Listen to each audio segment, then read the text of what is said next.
Chào mừng các bạn đã đến với MMA Talk Hub. Tôi là Phương Đoàn, General Manager của Infinity Việt Nam. Đến với buổi trao đổi MMA Talk Hub hôm nay, có một khách mời rất là hay sẽ trao đổi với các bạn những cái chủ đề rất là thú vị. Chào Phương, chào MMA Talk Hub và tất cả các bạn.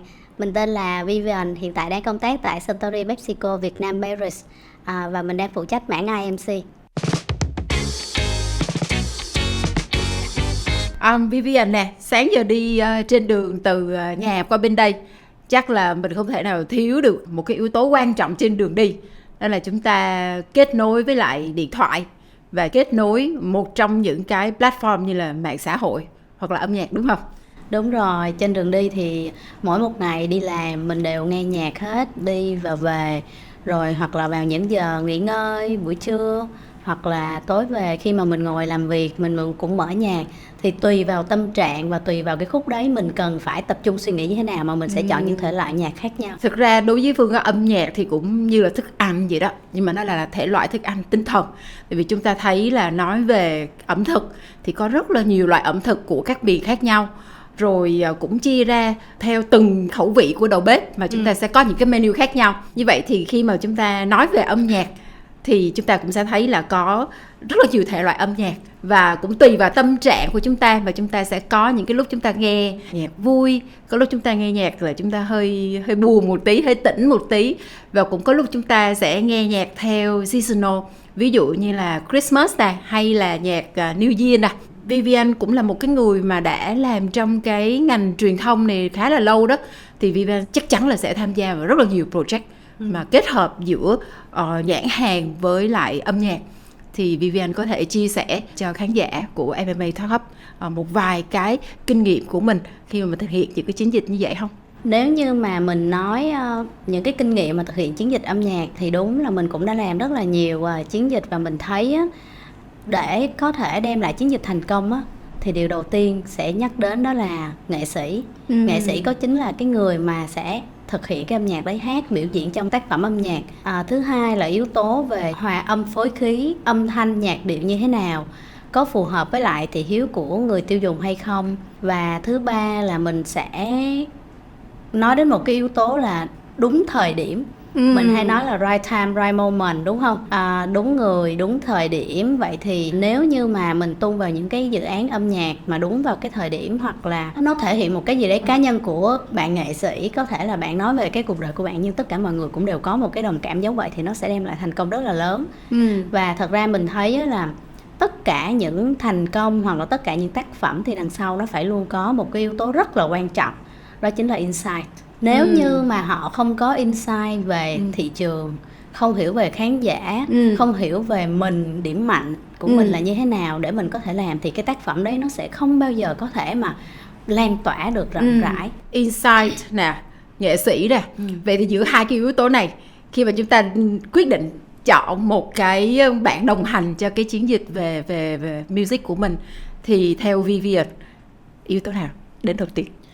Mình nghĩ tất cả mọi kết quả, tất cả mọi dự án nó phải bắt nguồn từ insight. Nếu như không có một cái độ hiểu về thị trường nè, về thị hiếu của khán giả, cũng như là về những cái mà mình có thể đáp ứng được cho nhu cầu, nó không có giao thoa của ba cái vòng tròn như vậy thì nó sẽ không bao giờ có một dự án thành công hết. Tại vì mình cũng có thể nói giống như là những bạn mà làm trên những nền tảng social đi, họ không phải là ca sĩ thật sự, nhưng họ có một cái insight về nền tảng đó rất hay, những tác phẩm của họ ra vẫn đem lại được gọi là sự đón nhận của khán giả rất là tốt luôn.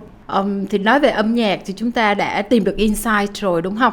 Vậy thì cái việc mà chúng ta chọn cái nền tảng để chúng ta phát hành cái âm nhạc của chúng ta, cái bản nhạc của chúng ta, nó cũng rất quan trọng.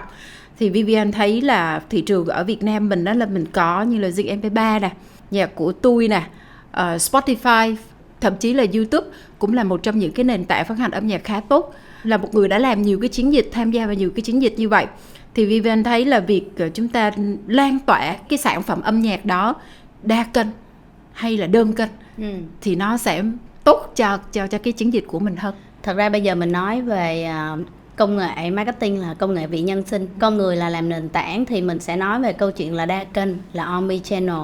Do đó mà mình sẽ không thể nào chọn một nền tảng. Nhưng mà có một con số cũng khá hay và thú vị, đó là Mọi người khi nhắc đến âm nhạc, mọi người sẽ nhớ đến Zing Spotify hoặc là nhạc của tôi đầu tiên, đúng không ạ? Zing và nhạc của tôi là những nền tảng do người Việt Nam tạo ra, Spotify thì nước ngoài. Nhưng mọi người đã quên đi một điều là thật ra cái số lượng mà người dùng sử dụng mà gọi là nghe nhạc và coi những cái video, music video trên YouTube là lớn nhất. Do đó mà mình thấy là một dự án âm nhạc, kể cả là của nghệ sĩ hoặc là của brand, khi họ tung thì nền tảng đầu tiên nó giống như kiểu là cái chính đó, nền tảng chính đó chính là YouTube. Và sau đó rồi thì họ sẽ tung tiếp trên những nền tảng khác. Tại vì rõ ràng khi mà Phương thích một bài nhạc nào đấy, đúng không? Mà nó là MV thì thật ra không phải lúc nào mình cũng có thể mở cái điện thoại YouTube full để mình coi trên màn hình YouTube. Thật ra cũng có cách đấy, nhưng mà bạn cũng sẽ muốn là làm sao mình có thể nghe audio để mình có thể là lái xe, di chuyển ở đâu mình cũng cảm thấy rất là tiện, không cần phải mở điện thoại ra. Thì sau đấy thì thường họ sẽ tiếp tục đăng cái bản audio trên những nền tảng âm thanh, ví dụ như là Zing, ví dụ như là Spotify hoặc nhạc của tôi, vì những nền tảng đó nó đang hỗ trợ cho cái việc mọi người có thể nghe mà không có cần phải mở màn hình ra. Và đồng thời trên Zing họ cũng có thể để MV. Đấy, có nghĩa là tùy theo, và thậm chí có một nền tảng mà bây giờ mọi người cũng hay dùng để nghe nhạc, đó là TikTok. Đó, thì mình thấy là khi mà một MV tung ra thì thường là đa kênh sẽ đem lại hiệu quả hơn. Tại vì người dùng có thể trong một giờ này họ ở Zing, giờ sau họ lại qua TikTok, giờ nữa họ lại ở YouTube, và giờ sau họ lại vào Spotify. Mình không biết được họ ở đâu. Vậy thì mình phải tạo ra một cái chất liệu ở tất cả mọi nơi để họ ở đâu họ cũng đều có thể đón nhận được sản phẩm của mình. Sự kết hợp giữa các nền tảng phát hành âm nhạc cũng như là các cái nền tảng về mạng xã hội trong một cái chiến dịch truyền thông mà mình sử dụng music là cái hero asset. Thì Vivian có những cái nhận định hay là có những cái công thức nào hay mà có thể chia sẻ được cho khán giả được không? Khi mà mình nói về sự kết hợp giữa các nền tảng đa kênh thì mình sẽ thấy rõ ràng là cái gì nó cũng có giống như kiểu cái đồ thị hình sin, đúng không? Nó có lên và nó có xuống. Vậy thì mình làm sao để có thể tạo được cái điểm rơi đầu tiên của mình là cái điểm lên khi mà mình tung ra sản phẩm âm nhạc. Sau đó nó rớt xuống từ từ là tùy theo thị hiếu của người dùng. Và mọi người biết một cái trend, thậm chí bây giờ nhiều khi nó chỉ có 3 ngày đến 1 tuần thôi.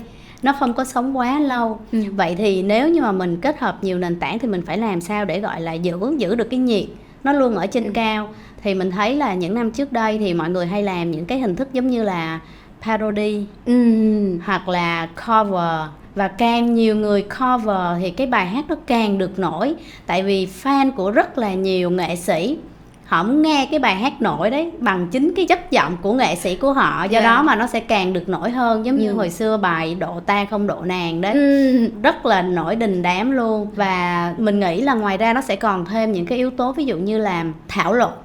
Có nghĩa là mọi người thảo luận hoặc là mọi người chia sẻ trên mạng xã hội, mọi người truyền tai nhau, nó chính là word of mouth. Thì nếu mà nó mà càng lớn thì cái mức độ mà lan tỏa của mình sẽ càng ngày càng rộng hơn, và tác phẩm âm nhạc của mình có thể là nó sẽ đứng ở trên đỉnh được lâu hơn, có thể là 1 tháng, 2 tháng hoặc 3 tháng. Và thật ra là nó có những cái yếu tố như này nè, không phải ai cũng ở trên đỉnh mãi mãi, cũng có lúc đi xuống, nhưng tùy thời điểm họ lại lên lại. Giống như những bài hát mà về Giáng sinh hoặc là về Tết, mình thấy năm nào mình cũng nghe đi nghe lại, nhưng cái cách mà họ nghe của năm sau là cái chất giọng cũng như là cái tone and mood, hòa âm phối khí nó cũng khác hơn. Đó chính là những thể loại remix. Và remix theo đúng độ tuổi nha. Độ tuổi của mình thì remix kiểu khác, còn các bạn trẻ thì lại được một nhóm nghệ sĩ remix theo một kiểu khác nữa. Do đó mà nó luôn sống mãi. Tại vì âm nhạc đó là một món ăn tinh thần, và món ăn nó thiệt sự không bao giờ bị gọi là bị ngán hết á. Đúng là sắc màu của âm nhạc thì chúng ta thấy là rất là đa dạng. Nó tùy vào mỗi năm, mỗi trend và cái sự cập nhật của cái nền âm nhạc để cho ra được những cái bản phái sinh âm nhạc khác nhau. Thì nghệ sĩ luôn luôn là cái người gần như là quyết định cho cái sự thành công của một cái tác phẩm âm nhạc mà một cái nhãn hàng muốn hợp tác. Thì Phương thấy là có nhiều nghệ sĩ, cái tầm ảnh hưởng của họ trên thế giới như là Beyoncé nè, hay là Katy Perry nè, hay là Jennifer Lopez đi chẳng hạn. Thì những cái nghệ sĩ này á, những cái gì mà họ mặc ở trên người trong cái MV, họ nói, họ mention ở trong cái MV thì sẽ trở nên một cái topic và thảo luận chứ không bao giờ là cạn kiệt cả, và thậm chí là còn cháy hàng luôn. Ở thị trường Việt Nam thì Phương cũng thấy có một vài nghệ sĩ cũng làm được như vậy. Ví dụ như mình thấy có Sơn Tùng MTP hoặc là Mỹ Tâm chẳng hạn, thì Vivian có thấy là cái sự hợp tác với đúng nghệ sĩ có đem lại được cho cái nhãn hàng một cái sức hút về mặt truyền thông và sức hút về mặt là business result hay không? Phương mention đến một cái điều rất là hay giữa câu chuyện mà nghệ sĩ, những cái trang phục họ mặc cũng như là bài hát họ đem ra, thì đấy chính là cái câu chuyện mình gọi là co-branding, collaboration. Và bây giờ giới trẻ họ rất là thích cái câu chuyện là brand collab với nhau. Có một MV, có một dự án, đó là cả một cái quá trình blending ở bên dưới của chính người nghệ sĩ đấy. Chẳng hạn như họ sẽ đi chào với các bên nhãn hàng thời trang: tôi sắp có MV nè, các anh chị có muốn tài trợ hay không? Hoặc là một cái địa điểm nào đấy. Nhưng thật ra có thể nó không phải là trong cái intention với Bộ Văn hóa, du lịch, nhưng mà đó cũng là một cách mà họ muốn hướng đến. Họ tìm những cái mới cho giới trẻ. Nếu như mà coi một MV bình thường mà không ai nói, đôi khi các bạn sẽ không nhận ra. Đó là có những cái địa điểm này hay, hoặc những bộ sưu tập. Nhưng kế hoạch marketing đằng sau khi MV được tung ra, đó là cái cách mà làm cho người dùng cảm thấy nó rất hay, bộ đồ này rất đẹp, em muốn có bộ đồ này thì sao, em mua ở đâu, hoặc là cái địa điểm này rất đẹp, một ngày nào đó em phải đến quay. Thì tất cả là kế hoạch marketing để họ làm gì? Họ làm những cái chất liệu để lan tỏa. Tại vì khi mọi người nói về nhiều cái đấy thì mọi người phải làm gì? Quay trở lại coi MV. Để coi thử coi là ok, bạn đó phối như thế nào, mặc làm sao, hoặc là bạn đó quay ở cái địa điểm đó, cái góc quay như thế nào đẹp, chụp hình như thế nào đẹp. Thì đó là cái cách mà họ làm để cho MV càng ngày càng nổi. Tại vì càng nhiều người vẫn thảo luận, vẫn nói, vẫn nghe, vẫn coi thì MV sẽ còn ở trên đỉnh. Còn nếu như mà một khi ra rồi xong không ai nhớ gì đến thì mình hay dùng từ là flop đó. Đó. Và thậm chí có thể là những cái câu chuyện kế hoạch marketing của họ sẽ liên quan đến những talent ở trong MV cũng có. Hoặc là họ làm những cái meme, thì tất cả là có một đội ngũ content ở đằng sau để họ có thể làm cho đẩy cho được MV đó càng ngày càng hot. Như vậy là ngoài cái chuyện mà nhãn hàng hợp tác với lại nghệ sĩ có một cái chiến lược truyền thông riêng của nhãn hàng, thì bản thân nghệ sĩ họ cũng phải có một cái kế hoạch truyền thông riêng cho cái sản phẩm của họ. Đúng rồi. Thì thành ra là nó không phải là may mắn đâu các bạn. Đó là cả một cái sự chuẩn bị rất là kỹ lưỡng đằng sau. Và mỗi một cái nền tảng thì Phương cũng thấy là nghệ sĩ cũng leverage những cái chất liệu khác nhau để phù hợp với từng cái nền tảng. Như vậy thì Vivian có thể chia sẻ thêm là đâu là những cái matrix để mà giúp đo lường một cái sản phẩm âm nhạc mà có sự kết hợp giữa cả nghệ sĩ và nhãn hàng thành công không? Nếu như mà mình nói về yếu tố để đo lường một tác phẩm kết hợp giữa nghệ sĩ với nhãn hàng có thành công, thì mình nghĩ đầu tiên đó chính là lượt xem. Obviously. Yes. Nhưng nó sẽ có một cái là trong vòng 24 tiếng bạn đã tiếp cận được bao nhiêu. Thông thường khi mà các nghệ sĩ họ tung ra một MV, họ hay có cái phần mà premiere. Họ sẽ chiếu trước. Vậy thì trong cái lúc chiếu đó, CCU, những người xem cùng một thời điểm là như thế nào, để thể hiện được cái độ hot của MV. Đó chính là những yếu tố mà sẽ đo lường. Ngoài ra có những cái yếu tố khác mà mình nghĩ là nhãn hàng nào cũng mong muốn, và thật ra nghệ sĩ nào cũng mong muốn, đó là làm sao trong vòng 24 tiếng hoặc là lâu hơn là trong vòng 2 ngày tác phẩm của mình có thể lên được trending. Tại vì khi mà mình lên trending là không phải chỉ là khán giả gọi là fan của nghệ sĩ đấy, hoặc là những người mà thích brand họ coi, mà sẽ còn là những đối tượng khác nữa. Họ sẽ tiếp cận được rất là nhiều đối tượng, thì MV đó sẽ càng ngày càng được lan tỏa nhiều hơn. Và ngoài ra là những yếu tố ví dụ như là đo về lượt thảo luận nè, tương tác của mọi người, hoặc là lượt đề cập đến chiến dịch đấy của MV đấy như thế nào. Kể cả bây giờ như trong TikTok có những cái gọi là những cái mẫu để mọi người làm những cái video hoặc là lồng cái nhạc vô. Nhiều khi là cái hình ảnh nó không ăn nhậu gì, mà tại cái nhạc nó đang hot quá, tôi bỏ cái nhạc đó vô là tự nhiên cái clip của tôi được lên. Thì đó cũng là một cách hiểu để làm cho MV của mình được viral hơn. Nhưng mà nó phải là đến, cái đấy là đến từ người dùng. Người dùng họ phải thích thì họ mới có thể phản ứng lại theo cái chiều hướng tốt như vậy. Vì theo quan điểm cá nhân của Vivian, đối với cái nền âm nhạc hiện tại ở Việt Nam, thì Vivian có thấy là đâu là cái cơ hội tiếp theo để chúng ta có thể là đưa ra được những cái dự án và hợp tác giữa nghệ sĩ với lại nhãn hàng tốt hơn? Thật ra mình không chuyên sâu quá về âm nhạc, nên nếu mà mình nhận định thì cũng sợ là múa rìu qua mắt thợ với các nhạc sĩ rồi các bạn nghệ sĩ, mà mình sẽ nhận định theo hướng của người tiêu dùng. Thì thật ra có một yếu tố bây giờ mà nãy giờ mình cũng không có nói đến nhiều, mà lúc đầu Vivian có nói đến ấy, đó chính là TikTok. Thì thật ra mình biết TikTok là một cái nơi nó giống như cái xã hội thu nhỏ của mình ở ngoài đời, và đấy cũng là một cái nơi tạo trend rất là hay. Và mọi người thích những cái thể loại nhạc ở trên đấy.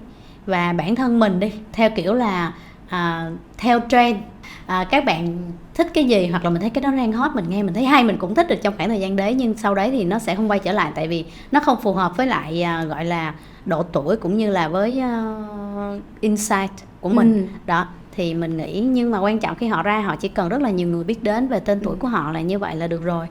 Và có một cái yếu tố nữa mà mình nghĩ á, nó sẽ giúp cho các bạn nghệ sĩ nổi lên rất là nhanh, đó là họ có một cái biệt danh á, có cái tên đó là hit maker. Bạn nào mà tạo ra được nhiều hit trong khoảng thời gian tự động được thành hit maker, và thật ra mai mốt ra một cái bài có flop cũng vẫn được accept. Một cái yếu tố nữa mà mình nghĩ đó cũng là một cái trend hiện tại, đó chính là làm sao mà kết hợp sáng tạo trong môi trường AI bây giờ. Thì mình nghĩ là AI là một trong những yếu tố mà bây giờ tất cả mọi người không thể chối bỏ. Mình chỉ chối bỏ nếu như mình không biết làm sao sử dụng AI để giúp cho mọi thứ nó được tốt hơn. Thì mình thấy nếu như mà ứng dụng AI vào trong sản xuất âm nhạc á, thì nó sẽ giúp cho các nghệ sĩ tìm ra được insight của khán giả một cách nhanh nhất, đúng nhất, chuẩn nhất. Rồi ngoài ra AI cũng sẽ giúp là có thể là có được những cái ý tưởng ban đầu. Và thậm chí là bây giờ có những AI mà họ có thể viết được lời luôn cho nghệ sĩ luôn. Và sau khi viết lời xong, mình sẽ là người fine tune lại cho phù hợp. Thì mình cũng sẽ có AI sẽ giúp là hòa âm phối khí. Thì thật ra cái khoảng thời gian đấy nó sẽ rút ngắn được cái quá trình sản xuất MV rất là nhiều. Và cuối cùng là AI sẽ giúp cho câu chuyện là quảng cáo. Tại vì bây giờ các quảng cáo của các nền tảng lớn họ đều ứng dụng AI hết. Thì dựa trên AI đó họ cũng hiểu về hành vi người dùng, họ có thể đưa những cái thông điệp theo kiểu là contextual targeting, mà nó theo kiểu là một cái trích đoạn, một cái đoạn ngắn nào đấy của MV mà nó phù hợp với những ngữ cảnh mà họ đang coi. Thì đó cũng là một cách rất là hay để MV ngày càng được tiếp cận đến nhiều người hơn. Buổi trao đổi với Vivian sáng nay rất là thú vị cho một cái chủ đề mà nói về âm nhạc, cũng là cái sự hợp tác giữa nghệ sĩ với lại nhãn hàng khi mà sử dụng cái chất liệu âm nhạc trong truyền thông. Thì Phương cũng thấy là có thể đúc kết lại một vài cái keywords mà nãy giờ chúng ta có trao đổi với nhau. Đầu tiên chúng ta phải hiểu về insight. Thứ hai là chúng ta phải chọn đúng cái nghệ sĩ mà có một cái kế hoạch và phát triển cái sản phẩm âm nhạc đồng hành được với nhãn hàng. Thứ ba là chúng ta có một cái develop ra được những cái metric để mà đo lường được cái hiệu quả của cái chiến dịch đấy, như là phải tập trung vào số lượng view nè, rồi làm sao chúng ta có thể tạo ra được nhiều trend, chúng ta tạo được nhiều thảo luận, là chúng ta chọn được những cái platform để mà có thể giúp cho cái sản phẩm âm nhạc của mình trở nên là nó nổi trội hơn. Kết hợp với AI thêm thì chúng ta sẽ thấy là cái tính efficiency và effectiveness của một cái MV mà có sự hợp tác với nhãn hàng nó sẽ tốt hơn rất là nhiều. Rất là cảm ơn Vivian cho cái buổi talk show này. Cảm ơn Phương, cảm ơn MMA Talk đã cho Vivian có một cơ hội ngồi ở đây chia sẻ cùng các bạn, và chúc các bạn thật là nhiều sức khỏe, có thêm được nhiều thông tin để mình có thể tiếp tục trên con đường sự nghiệp. Xin chào.